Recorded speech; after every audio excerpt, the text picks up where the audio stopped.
Time with Elevation every weekend here. In today's video, I'm going to give you an overview of some of the bicycle saddles that are in my possession, some of which I've been riding for many years and tens of thousands of miles. I'm going to explain what I like and do not like about various types of saddles. And at the end of the video, as a bonus, I'm going to show you my go-to all-time favorite saddle, which is also a budget option. The first thing you need to know is there's no real definitive right or wrong option when talking about bicycle saddles. Everybody's body is different, so some saddles that work well for me may not work well for you, and vice versa. That said, I do think there's some attributes in saddle design that can widely be considered good for a wide range of people. I'm going to cover the 6 saddles on this list from least to most comfortable, give you that bonus option at the end, and I'm going to bring up a couple other saddles that have long been on my radar and see what you think about those for the future. I also want to really highlight right up front that this list is in no way meant to detract from any one brand. As you will see, the worst option on the list and one of the best options are the same brand, they're just different models. So a saddle working or not working can often just be to the attributes of the specific model, not the brand. So without further ado, let's get right to the list. So starting off with the worst saddle I've ever ridden is this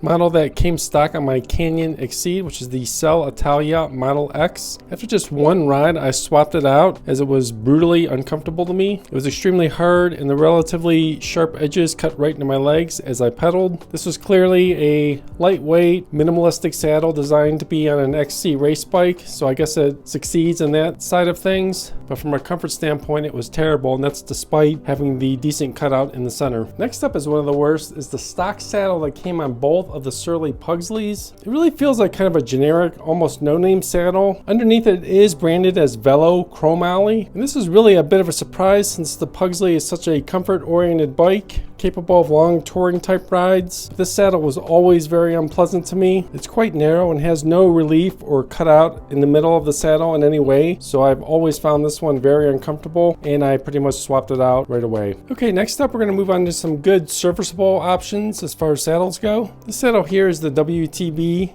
Volt 142. This is the saddle that did come stock on this Surly ice cream truck, and as you can see, it is still on here for now. This very same saddle also came on my 2021 Salsa Bear Grease, so it's fairly popular and widely used. The saddle has never given me any major issues, but I do always have to wear my padded bike shorts with it. It does have a fair amount of relief designed into the center portion, which does help with the comfort. Overall, it's a good, simple, no-frill saddle that works well for any kind of mountain bike, and I think generally speaking, it'll probably be a good all-around saddle for a lot of people. So next up is my just mentioned 2021 Salsa Bear Grease, which I did say came stock with the WTB Volt 142 saddle. However, that's not what's on here anymore. As is pretty obvious, this bike does have a number of modifications with the drop bars, the aero bars, and the 29 plus wheel set. So in conjunction with all of those things, I have upgraded it to an ISM PS 1.0 split nose saddle. This is the saddle that came stock on my giant Trinity triathlon bike, and I always had good luck with it on that bike, but I did decide to move it to the Salsa. And the primary reason is the split nose design really does help facilitate when you're riding in the drops, or especially the aero bars, as I do often on a triathlon bike. So when you do get in that low frontal aero position, your hips tilt forward, and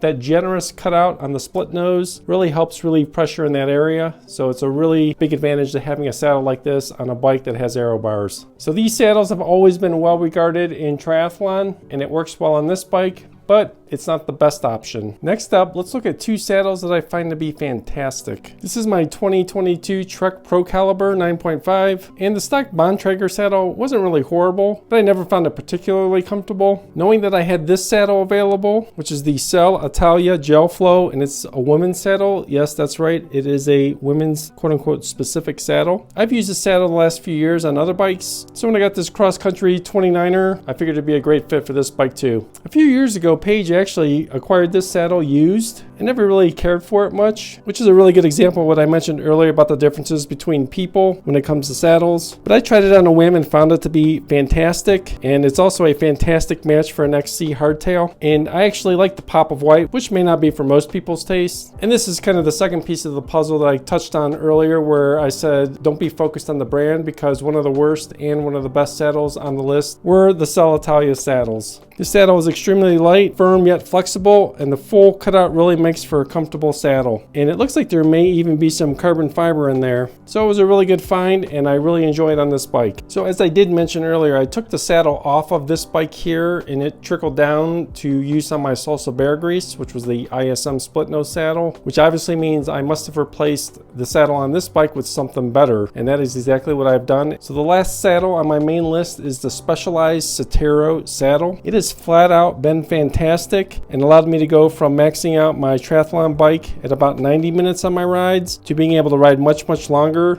even twice as long, with even more comfort. As you can see, this saddle has a very generous cutout area, and even though it's not a true split nose and that the front is connected, it's cut deep where it essentially acts the same as any split nose saddle. But Specialized really nailed it with the support of this saddle. I find it super comfortable even when I'm a little more upright on the main bars, but when I'm actually in the arrow position, it is actually fantastic. I can hold that position for an extended period of time, put down maximum power without issue, and a lot of it is due to this saddle. Now this saddle is not cheap. It's about $160, but it's been a fantastic value in the long run because of all the hours I've been able to get out of it with comfort and good performance. But it has been so good that I think I will down the road add it to my Salsa bear grease, because again, that's a bike I spend a lot of time on, and I think this saddle will definitely be an improvement over the ISM on that bike as well. And it's really designed to go for long rides and many miles. So last but not least, I promised I would share my all-time favorite saddle, and as you can see, we have the ice cream truck back on the screen, and it now has the saddle that I will be using on it long term, and it is my all-time favorite saddle for a mountain or fat bike. I have this saddle on both of my Surly Pugsleys now and the ice cream truck, and what it is the WTB Speed 5. So let me tell you why this is my all-time favorite saddle. First, the reason I listed this as a bonus option is because it's no longer available as a new product. However, you can still definitely find these around. eBay often has these as NOS models, which means new old stock. And actually the red one I just bought for my Surly Pugsley was brand new, and I got it shipped on eBay for $40 total. The reason I love this saddle is because it's the only one I can jump on without my padded bike shorts and ride for an hour or more in complete comfort. It also has very durable construction and is not excessively heavy either. It has good width, good padding, and a fairly generous cutout, which is great for comfort. So if you combine all that with the budget-friendly price, it's really a home run. So having 3 of these now on my 3 Surly fat bikes and having thousands of miles on them, I can say this is my all-time favorite saddle, even though it might take a little bit more effort to find. So those are my insights and opinions on saddles, one of the most important aspects to your bike. And I did want to go ahead and ask you, what saddle do you have that you find to be exceptional? There are a couple other saddles that are on my radar. The saddles made by Brooks are really popular, especially in the bike packing and adventure cycling world. And the other one I find interesting are these new 3D printed saddles, which seem to be more of a road cycling design. So let me know your thoughts on any of those saddles, if you use them and find them to be good or bad, or if you'd like me to try either of them and give a long-term review. If you found the video helpful, please drop a like down below. If you have any questions, comments, or feedback to provide, definitely drop those down in the comments below. If you want to follow my continued bike adventures or see any future reviews, definitely subscribe to the channel. It does really help out. Lots more coming soon, so stay tuned. Thanks a lot and have a great day.